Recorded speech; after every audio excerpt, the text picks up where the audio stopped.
Hello students. So in the last class we were discussing about the morphological, anatomical and embryological evidences. Okay, so life అనేది ఎలా start అయింది, life maybe ఇలా start అయిందేమో అని కొన్ని evidences అనేవి చెప్పడం జరిగింది. సో మార్ఫాలజికల్గా, అనటామికల్గా అలాగే ఎంబ్రియాలజికల్గా ఎవిడెన్సెస్ అన్ని డిస్కస్ చేశాను నేను. So now will see about the paleontological evidences. Paleontological, the name itself says paleontology. The study of fossils is called paleontology. So while studying about the fossils, dead remains of organisms, so చనిపోయిన తర్వాత మిగిలిపోయినటువంటి శిథిలాలలో నుంచి ఈ వాటి స్టడీని చేసి okay అది ఈ ఇయర్లో ఉందేమో, మేబీ ఇన్ని ఇయర్స్ బతికింది, సో ఆ ఎరాలో ఉంది అనేటువంటి ఒక డిస్కషన్ అనేది జరిగిందనమాట. ఓకే, సో పేలియంటాలజికల్ ఎవిడెన్సెస్ అనేవి ఏంటి అంటే ఫాసిల్ స్టడీ పైన బేస్ చేసుకొని కొన్ని ఎవిడెన్సెస్ చెప్పడం జరిగింది. So will see about the paleontological evidences right now. Paleontological evidences. So based on the study, fossil study, like skull, shell, remains of organism which existed long years back. So కొన్ని సంవత్సరాల ముందు బ్రతికి ఉన్నటువంటి జీవులు ఇప్పుడు already చనిపోయాయి, అవి లేవనుకోండి, extinct, అంతరించిపోయాయి.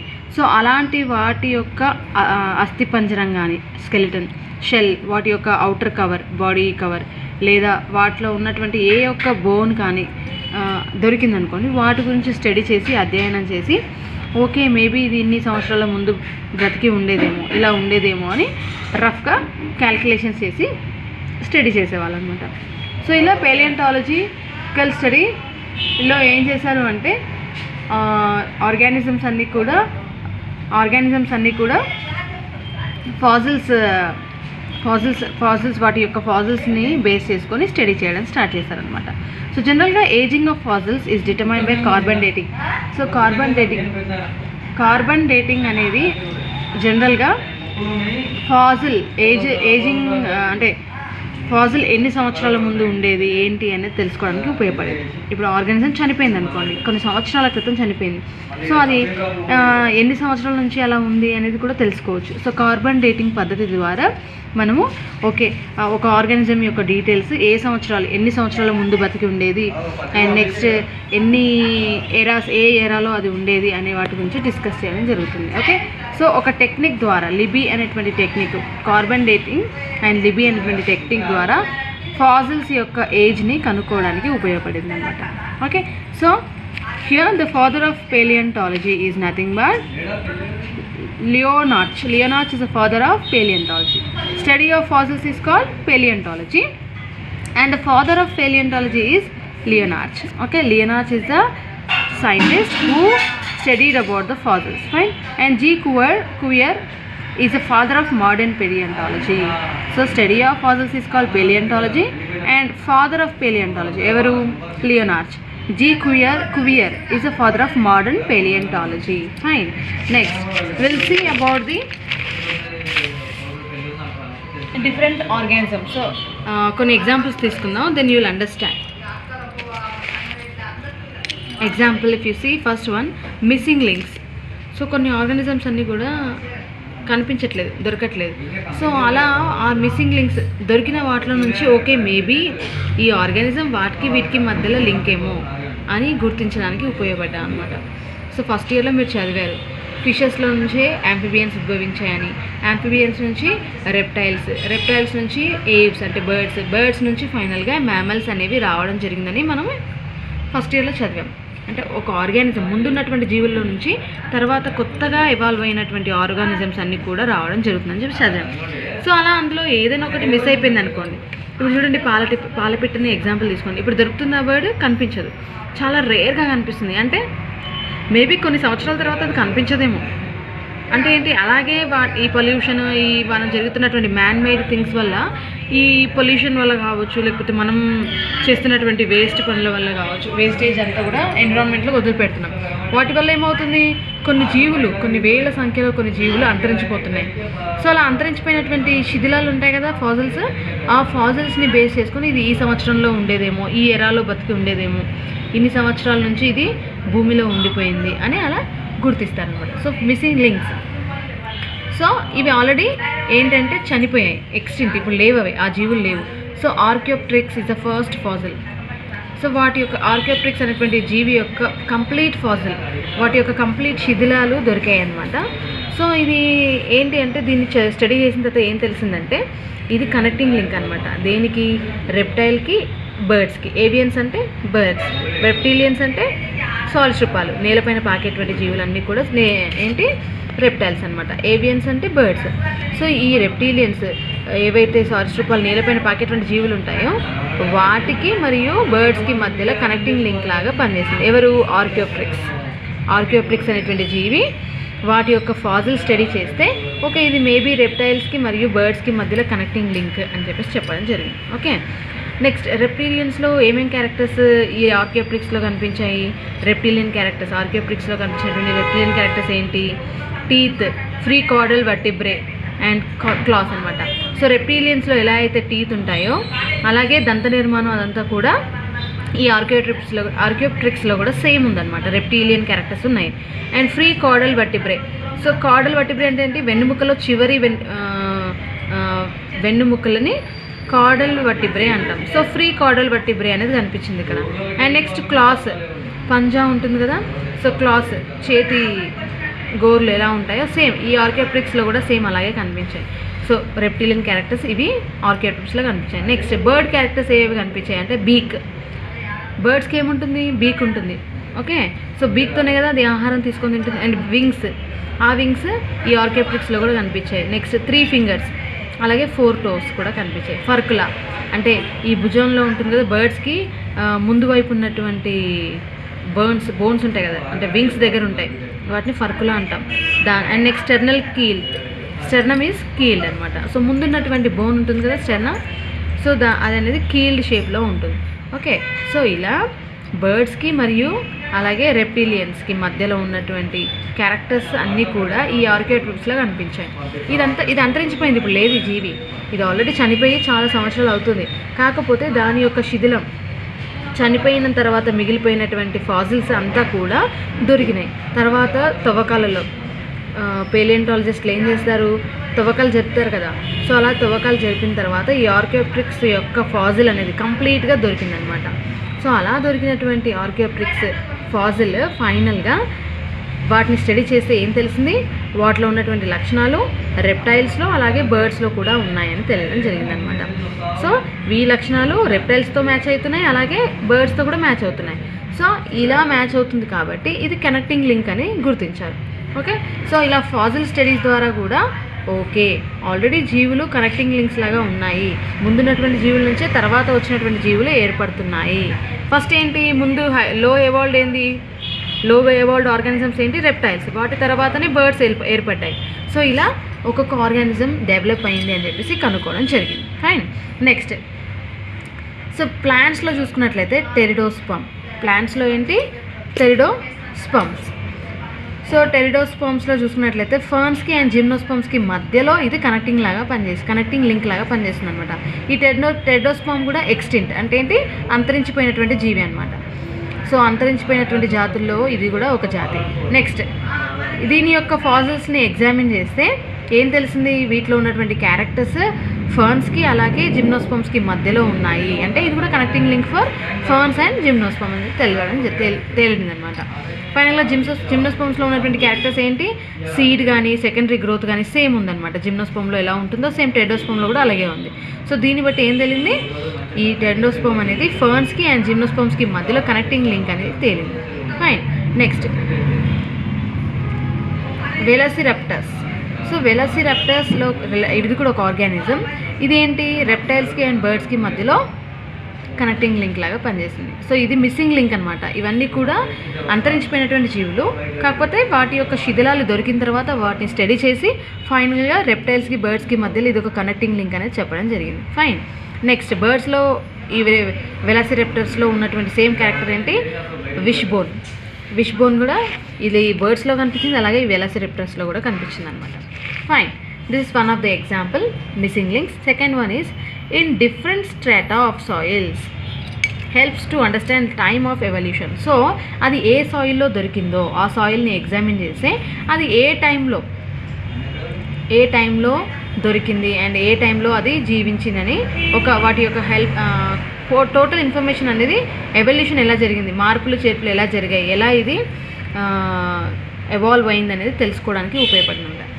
In different strata of soil helps, అంటే ఈ స్టడీస్ ఉంటాయి కదా పేలియోంటాలజికల్ స్టడీస్, డిఫరెంట్ సాయిల్లో ఏ సాయిల్లో దొరికిందో ఆ సాయిల్ని ఎగ్జామిన్ చేసి ఓకే సారీ ఏ టైంలో అయితే ఇది దొరికిందో, ఏ సాయిల్ అయితే దొరికిందో ఆ సాయిల్ని బట్టి ఫైనల్గా ఇది ఏ టైంలో ఉండేది, ఏ టైంలో జీవించింది అని పూర్తిగా వాటి గురించి తెలుసుకునేటువంటి అవకాశం ఉందన్నమాట. Next phylogenetic lineage horse.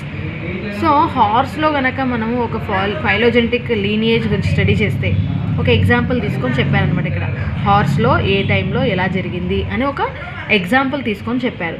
So ఫైనల్గా హార్స్లో చూడండి, హార్స్లోనే డిఫరెంట్ వెరైటీస్ ఉన్నాయి. ఒక్కొక్క హార్స్లో అంటే ముందున్నటువంటి హార్స్లో ఇప్పుడున్నటువంటి హార్స్లో చాలా చేంజెస్ వచ్చాయి. ఫర్ ఎగ్జాంపుల్ మనలోనే చూడండి, ఆది మానవుడు ఎలా ఉన్నాడు, మనం ఎలా ఉన్నాం. ఆది మానవుల్లో చాలా డిఫరెంట్ క్యారెక్టర్స్ ఉన్నాయి మనతో పోలిస్తే. మేబీ మ్యాక్సిమం క్యారెక్టర్స్ సేమ్ ఉండొచ్చు, కానీ బాడీ ఫర్ కావచ్చు, మన వేషధారణ కావచ్చు, లేదా భాష కానీ భాషలో మార్పు కావచ్చు. సో చాలా తేడాలు ఉన్నాయి. అంటే స్పీషీస్ అనేది చేంజ్ అవుతూ వస్తున్నాయి, అంటే కొంచెం ఎవల్యూషన్ జరుగుతున్న కొద్దీ కొంచెం చేంజ్ అనేది జరుగుతూ ఉందన్నమాట. Okay, so phylogenetic lineage of horse గురించి కనుక చూసినట్లయితే, సో ఇది ఆర్థనీల్ మ్యాచ్ అనేటువంటి సైంటిస్ట్ ఏం చెప్పాడంటే హార్స్ గురించి చెప్పడం జరిగిందనమాట. సో ఇతను ఏం చెప్పాడంటే ఆర్థనీల్ మార్చ్ అనేటువంటి సైంటిస్ట్ ఏం చెప్పాడు, హార్స్ గురించి చెప్పడం జరిగింది. హార్స్ ఎలా ఎవాల్వ్ అయింది, దాని యొక్క సైంటిఫిక్ నేమ్ ఏంటి, అంటే దాంట్లో జరుగుతున్నటువంటి చేంజెస్ని బట్టి వాటిలో డిఫరెంట్ నేమ్స్ పెట్టి అది ఎన్ని ఇయర్స్ ముందు ఉండేది అని చెప్పేసి చెప్తూ వచ్చారు. ఓకే, నెక్స్ట్ సో ఫస్ట్ దానికంటే ముందు మీకు జియోగ్రఫికల్ టైమ్ స్కేల్ గురించి తెలియాలి. సో ఏంటి అంటే ఎరాస్ని బట్టి డిఫరెంట్ అంటే ఏజెస్, ఇప్పుడు మనకి ఎలా ఇయర్స్ ఉన్నాయో ముందు ఎరాస్ అని ఉండేవన్నమాట. So this geographical time scale is designed by history of earth. So కొన్ని సంస్థలన్నీ కూడా ఏర్పడి 6 ఎరాస్ కింద డివైడ్ చేశారు జియోగ్రఫికల్ టైంని 6 ఎరాస్ కింద డివైడ్ చేశారనమాట. సో ఆ ఎరాస్ ఏంటి అంటే ఏజాయిక్ ఎరా, ఆర్కియోజాయిక్ ఎరా, ప్రోటరోజాయిక్ ఎరా, పేలియోజాయిక్ ఎరా, మీసోజాయిక్ ఎరా అండ్ లీనోజాయిక్ ఎరా. సో ఇలా ఈ 6 ఎరాస్ అనేవి ఆ టైంలో ఉండేవి. ఆ టైంలో అంటే లివింగ్ ఫామ్ అనేది స్టార్ట్ అయ్యే టైంలో ఇన్ని ఎరాస్ అనేవి ఉండేవి. సో ఏజాయిక్ ఎరాలో లైఫ్ అనేదే లేదు. సో లైఫ్ లేనటువంటి ఏరియాని ఆ టైంని ఏమన్నారు, ఆ ఎరాని ఎజాయిక్ ఎరా. నెక్స్ట్ ఆర్కియోజాయిక్ ఎరా. సో ఈ ఆర్కియోజాయిక్ ఎరా, ప్రోటరోజాయిక్ ఎరా, పేలియోజాయిక్ ఎరా, మీసోజాయిక్ ఎరా అండ్ ఫైనలీ లీనోజాయిక్ ఎరా. అలా చూసుకున్నట్లయితే లాస్ట్ 3 ఎరాస్ వచ్చేసి పీరియడ్స్ కింద డివైడ్ అయ్యాయి. పేలియోజాయిక్ ఎరా, మీసోజాయిక్ అండ్ లీనోజాయిక్ ఎరాలో పీరియడ్స్ కింద డివైడ్ అయ్యాయి. ఈ పీరియడ్స్ మళ్ళీ ఎపోచెస్ కింద డివైడ్ అయ్యాయి అన్నమాట. అంటే ఫర్ ఎగ్జాంపుల్ ఇప్పుడు మనం ఎలా అయితే మన సెంచరీస్ కింద డివైడ్ చేసుకున్నాం. అంటే 2001 century, 21st century, 20th century, 18th century అలా సెంచరీస్ ఉన్నాయో ఇక్కడ అప్పుడు ఆ టైంలో ఈ ఎరాస్ కింద ఉండేవన్నమాట. టైంని ఎరాస్ కింద కౌంట్ చేసేవాళ్ళు. సో అలా 6 ఎరాస్ ఉండేవి. లైఫ్ లేనటువంటి ఎరాని ఎజాయిక్ ఎరా అంటాం. ఇది జస్ట్ మీ అండర్స్టాండింగ్ కోసం గుర్తుపెట్టుకోవాల్సిన అవసరం లేదు, just for understanding purpose I'm just saying for you. So archaeozoic era, proterozoic ఎరా, పేలియోజాయిక్ ఎరా అండ్ మీసోజాయిక్, ఫైనల్లీ లీనోజాయిక్ ఎరా. ఈ లాస్ట్ 2 ఎరాస్ వచ్చేసి పేలియోజాయిక్, మీసోజాయిక్ అండ్ లీనోజాయిక్ ఎరాస్ వచ్చేసి మళ్ళీ పీరియడ్స్ కింద డివైడ్ అయ్యాయి. ఈ పీరియడ్స్ ఎపోచ్ కింద డివైడ్ అయ్యాయి అన్నమాట.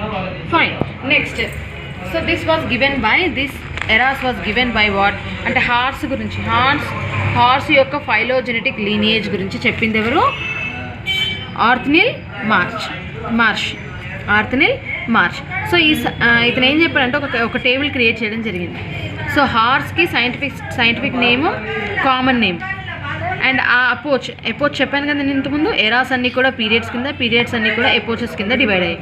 సో ఆ ఎపోచ్ ఏ టైంలో వచ్చింది and next age, next height, fingers ఎన్ని ఉన్నాయి, టోస్ ఎన్ని ఉన్నాయి, మోలార్స్ ఎన్ని ఉన్నాయి అని చెప్పడం జరిగింది అనమాట. ఓకే, సో ఇక్కడ first eohippus is a scientific name of horse యొక్క సైంటిఫిక్ నేమ్ ఏంటి? ఎక్కిపస్. ఓకే, అండ్ ఈ కామన్ నేమ్ వచ్చేసి డౌన్ హార్స్ అనమాట. ఆ టైంలో ఉండేటువంటి హార్స్ పేరు ఏంటి? Dawn horse. ఇది ఏ టైంలో ఉండేది? ఇకోసీన్ అనేటువంటి ఎపోచ్కి సంబంధించినటువంటి హార్స్ అనమాట. ఇది ఎన్ని సంవత్సరాల ముందు ఉండేది? 60 మిలియన్ ఇయర్స్ బ్యాక్. 60 మిలియన్ ఇయర్ల బ్యాక్స్ అంటే ఇయర్స్ అగో, కొన్ని సంవత్సరాల ముందు 60 మిలియన్ ఇయర్ల సంవత్సరాల బ్యాక్ ఇది ఉండేదన్నమాట. ఆ హార్స్ పేరేంటి? ఇక్కిపస్ ఆర్ డౌన్ హార్స్. దీనికి ఇకోసీన్ అనేటువంటి పేరు పెట్టండి. ఆ ఎపోచ్కి సంబంధించినటువంటి హార్స్. కామన్ నేమ్ వచ్చేసి dawn horse and scientific name వచ్చి ఇక్కిపస్. ఫైన్. ఆ హార్స్ హైట్ చూసుకున్నట్లయితే 28 సెంటీమీటర్స్. ఆ హార్స్ సైజ్ ఎంత ఉండేది? 28 సెంటీమీటర్స్ ఉండేది. అండ్ ఫింగర్స్, వాడుకున్నటువంటి ఫింగర్స్ 4. టోస్ అంటే కాలుకుంటాయి కదా టోస్. సో ఆ టోస్ వచ్చేసి 3 అనమాట. సో ఈ ఫింగర్స్ అండ్ టోస్లో కూడా కొన్ని డిఫరెన్సెస్ ఉన్నాయి. సో ఫస్ట్ ఫింగర్ వచ్చేసి ఈ 4 ఫింగర్స్లో ఫస్ట్ ఫింగర్ వచ్చేసి రెడ్యూస్డ్, కొంచెం చిన్నగా ఉండేదన్నమాట.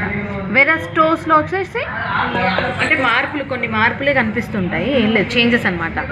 టోస్లో వచ్చేసి 3 ఉన్నాయి కదా, ఈ 3లో second, third and fourth are long functional.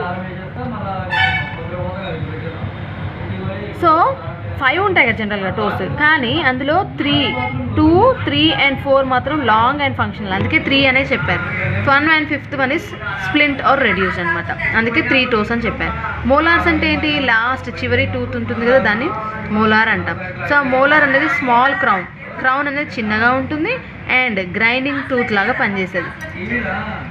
Grinding tooth అంటే ఏంటంటే ఫుడ్ అనేది నమలడానికి ఉపయోగపడేటువంటి విధంగా ఉండేదన్నమాట. ఓకే, అండ్ నెక్స్ట్ వచ్చేసి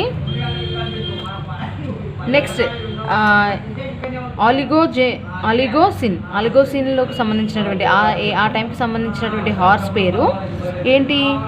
మీసోహిప్పస్ అనేటువంటి సైంటిఫిక్ నేమ్ ఉండేది. అండ్ ఇంటర్మీడియట్ హార్స్ అని కామన్ నేమ్గా పెట్టారు. అండ్ ఫైనల్గా ఈ హార్స్ వచ్చేసి 40 మిలియన్ ఇయర్స్ బ్యాక్ ఉండేది. ఓకే, అన్ని ఇయర్స్ బ్యాక్ ఇది కనిపించింది, ఇప్పుడు లేదు. ఈ టైప్ ఆఫ్ హార్స్ ఇప్పుడు లేదు. సో ఇప్పుడు ఉన్నటువంటిది ఇది అనమాట, equus is the scientific name of common horse which is present now. Modern horse, ఇప్పుడు ఉన్నటువంటి హార్స్ పేరు ఏంటి? Equus, equus. Okay, next. So ఈ ఆలిగోసిన్ ఎపోచ్కి సంబంధించినటువంటి సో ఇది 40 మిలియన్ ఇయర్స్ బ్యాక్ కనిపించేది ఈ హార్స్, ఇప్పుడు లేదు, ఇది అంతరించిపోయింది, ఎక్స్టింట్ అనమాట. ఈ హార్స్ వచ్చేసి 60 సెంటీమీటర్స్ హైట్ ఉంటుంది. అండ్ ఫైనల్గా ఇందులో ఫింగర్స్ వచ్చేసి 3 ఫింగర్స్ మాత్రమే ఫంక్షనల్గా ఉంటాయి. ఫస్ట్ అండ్ ఫిఫ్త్ మాత్రం రెడ్యూస్ అయిపోయాయి. అంటే 5 ఫింగర్స్లో 3 ఫంక్షనల్గా ఉన్నాయి, first and fifth one reduced అనమాట. స్ప్లింట్ అంటే ఏంటి? రెడ్యూస్డ్. ఇక్కడ చూసుకున్నట్లయితే సేమ్ థింగ్, 3 టోస్, 3 అంటే 5 ఉండాలి కదా, 5 టోస్ ఉండాలి, అందులో 3 మాత్రం ఫంక్షనల్, మిగతా 2 ఫస్ట్ అండ్ ఫిఫ్త్ మాత్రం రెడ్యూస్డ్ అనమాట. అండ్ సేమ్ థింగ్ మోలార్స్ కూడా ఎలా ఉండేవి? స్మాల్ క్రౌన్, అంటే టీత్ చివరి దంతం ఉంటుంది కదా మనకి, ఆ దంతం ఎలా ఉండేది? వాటి యొక్క క్రౌన్ అనేది చిన్నగా ఉండి గ్రైండింగ్కి ఉపయోగపడేది, ఆహారం నమలడానికి ఉపయోగపడేది అనమాట. Fine. So that is about the molars. Next comes ఈ 25 మిలియన్ ఇయర్స్ బ్యాక్ మిరోసీన్, ఆ ఎరాకి సంబంధించిన ఆ పీరియడ్స్ అన్నీ కూడా ఎపోచెస్ కింద డివైడ్ అయ్యాయి కదా, ఆ టైంలో మిరోసీన్ అనేటువంటి టైంలో ఏమైంది? మేరీ కిప్పస్ అనేటువంటి హార్స్, సైంటిఫిక్ నేమ్ ఉన్నటువంటి హార్స్ ఉండేది. దీనికి నార్మల్ కామన్ నేమ్ ఏంటి?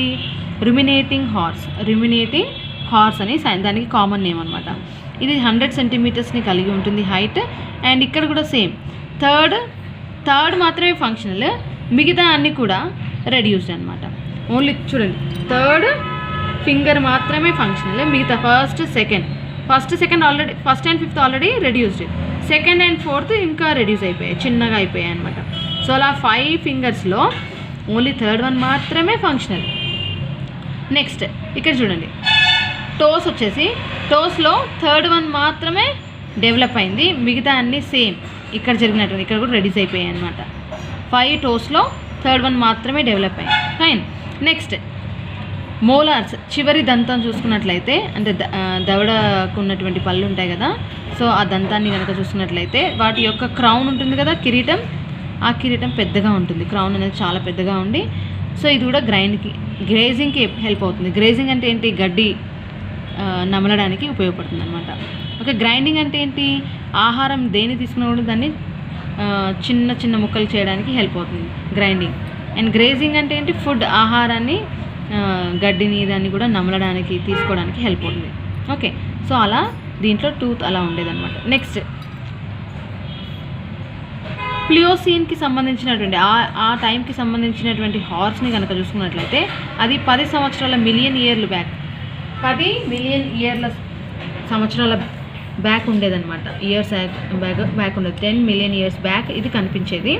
అండ్ దాని యొక్క హైట్ చూసుకున్నట్లయితే 108 సెంటీమీటర్స్. ఓకే, 108 సెంటీమీటర్స్ లాంగ్ ఉండేది. అండ్ ఆ హార్స్ సైంటిఫిక్ నేమ్ ఏంటి?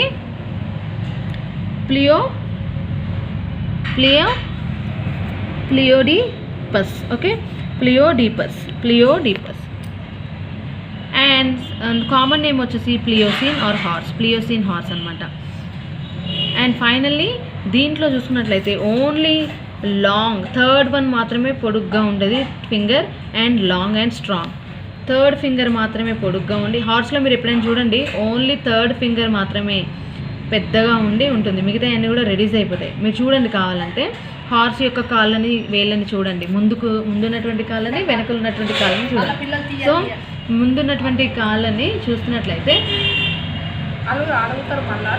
సో ఈ హార్స్లో కనుక చూసినట్లయితే హార్స్ యొక్క కాలిని మీరు అబ్జర్వ్ చేస్తే, చేతులని, కాళ్ళని అంటే ముందు కాళ్ళని, వెనక కాళ్ళని అబ్జర్వ్ చేస్తే ఓన్లీ థర్డ్ ఫింగర్ మాత్రమే స్ట్రాంగ్గా, లాంగ్గా ఉంటుంది. మిగతా వేళ్ళన్నీ కూడా చిన్నగా ఉంటాయి, మీరు అబ్జర్వ్ చేయండి. ఇన్ ద సేమ్ వే ఇక్కడ కూడా ఓన్లీ థర్డ్ టో మాత్రమే, టో అంటే కాలుకి వెనక్కి ఉన్నటువంటి వాటిని టోస్ అన్నాం, ముందు ఉన్నటువంటి కాళ్ళకి ఫింగర్స్ అన్నాం. సో వెనకాల ఉన్నటువంటి థర్డ్ ఫింగర్ టో మాత్రమే పెద్దగా ఫంక్షనల్గా ఉంది, మిగతా అన్నీ కూడా రెడ్యూస్ అయిపోయాయి. సేమ్ ఇక్కడ కూడా గ్రేజింగ్ టైప్ ఆఫ్ టీత్ ఉన్నాయి. గ్రేజింగ్ అంటే ఏంటి? గడ్డిని ఆహారంగా తీసుకొని నమలడానికి ఉపయోగపడేటువంటి టీత్ ఉన్నాయి. Finally equus is a common horse which is present right now. మనం చూస్తున్నటువంటి హార్స్ ఇప్పుడు మనకి కనిపిస్తుంది కదా, ఆ హార్స్ ఏంటి? ఈ హార్స్ అనమాట. ఈ జాతులన్నీ కూడా జనరల్గా ఈ ఇయర్స్ బ్యాక్ కనిపించేవి. 10 million years back, 25 million years back, 40 million years back, 60 million years back కనిపించేవి, కానీ ఇప్పుడు లేవన్నమాట. సో ఇప్పుడు ఉన్నటువంటి హార్స్ ఏంటి? మోడర్న్ హార్స్ ఏంటి? ఇక్వియస్. సో ఈ టైంని మనం ఏమంటాం? Pleistocene. Okay, pleistocene is the time right now, era. ఈ ఎపోచ్ని ఏమంటాము? ప్లిస్టోసీన్. నెక్స్ట్ ఇది 0.5 మిలియన్ ఇయర్స్ బ్యాక్ నుంచి కనిపిస్తున్నటువంటి హార్స్ అనమాట. ఇది 150 సెంటీమీటర్స్ని హైట్ని కలిగి ఉంటుంది. అండ్ థర్డ్ ఫింగర్ మాత్రమే ఫంక్షనల్ అండ్ లాంగ్ అండ్ స్ట్రాంగ్గా ఉంటుంది. అండ్ థర్డ్ టో మాత్రమే functional. And grazing type of teeth are seen. Finally long crown is present in this type of teeth. Okay, so geographical time కనుక observe చేస్తే last కొన్ని million years నుంచి చూసుకున్నట్లయితే ఆర్గానిజమ్స్లో changes అనేవి జరుగుతున్నాయి. చేంజెస్ అయ్యి evolve అవుతున్నాయి ఆర్గానిజమ్స్. ముందున్నటువంటి స్థాయి జీవుల నుంచి తర్వాత స్థాయి జీవులు ఏర్పడుతూ ఉన్నాయి. ఓకే, కొన్ని మార్పులు చేర్పులు ఇప్పుడు ఉన్నటువంటి కండిషన్స్ని బట్టి మార్పులు చేర్పులు జరగడం జరిగింది. Okay, so this is about the paleontological evidences which helps in saying that evolution is taking place. అంటే చేంజెస్ అనేవి జరుగుతున్నాయి, ఆర్గానిజమ్స్లో చేంజెస్ జరిగి కొత్త జీవులు అనేవి ఏర్పడుతున్నాయని చెప్పడం జరిగింది.